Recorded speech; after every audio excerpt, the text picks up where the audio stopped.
പൂരം കലക്കി BJPയെ ജയിപ്പിക്കാനുള്ള അസൈൻമെന്റ് ആയിരുന്നു അജിത് കുമാറിന് കൊടുത്തത്.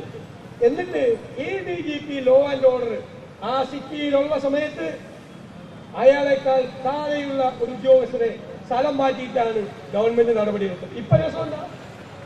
ഇപ്പൊ ഈ അന്വേഷണ റിപ്പോർട്ട് കൊടുത്തെന്ന് പറഞ്ഞു. ആരെ അന്വേഷണം തന്നെയാണ്?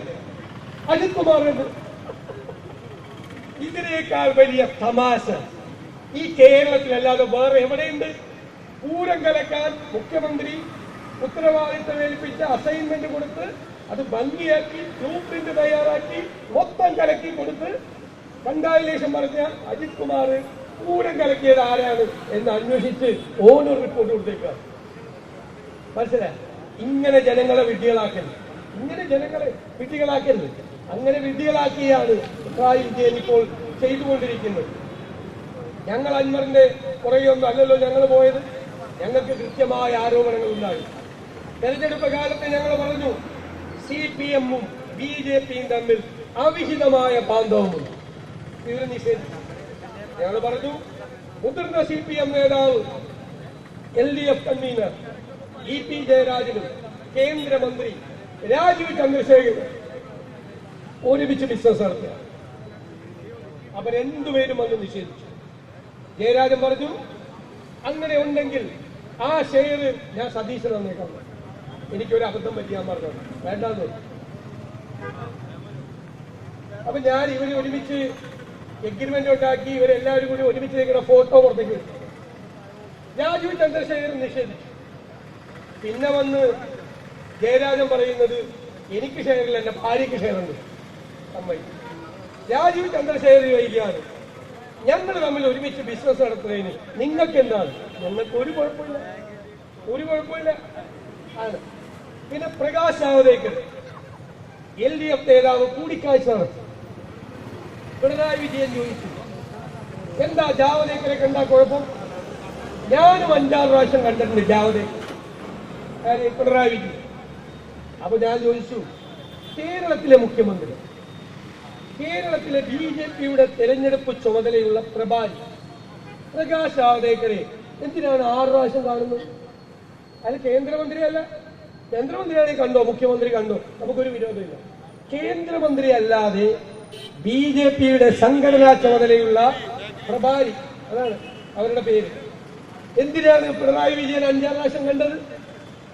അപ്പോ ജയരാജൻ പറഞ്ഞു ഇയാൾ അതിലെ പോയപ്പോ എന്റെ വീട്ടിൽ കയറിയതാണ്. ഇവിടെ ഈ പ്രകാശ് ജാവദേക്കർ എത്ര പ്രാവശ്യം ഈ കൊച്ചി എയർപോർട്ടിൽ കൂടി പോയിട്ടുണ്ട്? അതിന്റെ തൊട്ടിപ്പുറത്ത് എന്റെ വീട്ടിൽ കയറിയിട്ടില്ലല്ലോ. വെറുതെ കയറിയേക്കാന്ന് വിചാരിച്ചിട്ട് ജയരാജനെ കയറിയ കണ്ട കൂട്ടത്തിന് LDFന്റെ കൺവീനറെ കണ്ടെന്ന UDFന്റെ ചെയർമാനെ കണ്ടേക്കാന്ന് വിചാരിച്ച് കണ്ടില്ലല്ലോ.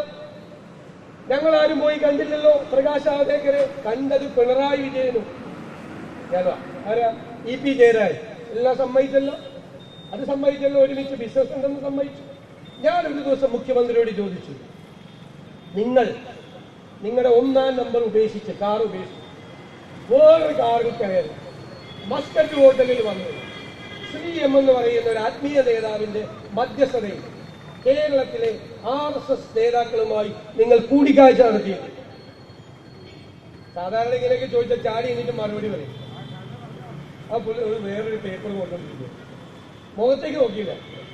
ഞാൻ 1 പ്രാവശ്യം കൂടി ആവർത്തിച്ചു നിങ്ങൾ കൂടിക്കാഴ്ച നടത്തിയില്ലേ? മിണ്ടാട്ടില്ല. കൂടിക്കാഴ്ച നടത്തി അവര് ഒരുമിച്ച് RSSകാരുമായിട്ട്.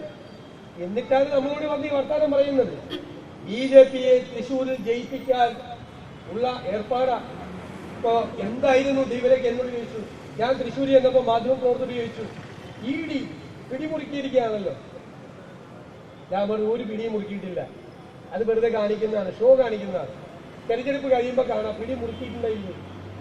തെരഞ്ഞെടുപ്പ് കഴിഞ്ഞപ്പോ ED ഇവിടെ പോയി കരുവന്നൂര്. ഏത് വഴിക്ക് പോയി, എങ്ങോട്ട് പോയി? അപ്പൊ ഇതെല്ലാം തെരഞ്ഞെടുപ്പിന് മുമ്പുള്ള ജാടകളാണ്. ഒരു ED ഇല്ല, ഒരു സ്ഥലത്തുമില്ല, ഒരു കേന്ദ്ര ഏജൻസിയും ഇല്ല, ഒരാളും അന്വേഷിക്കുന്നില്ല. അപ്പൊ ഇതെല്ലാം ധാരണ പ്രകാരം ഇവരെല്ലാം ഒത്തുതീർപ്പാക്കി, എല്ലാം കോംപ്ലിമെന്റ്സ് ആക്കി.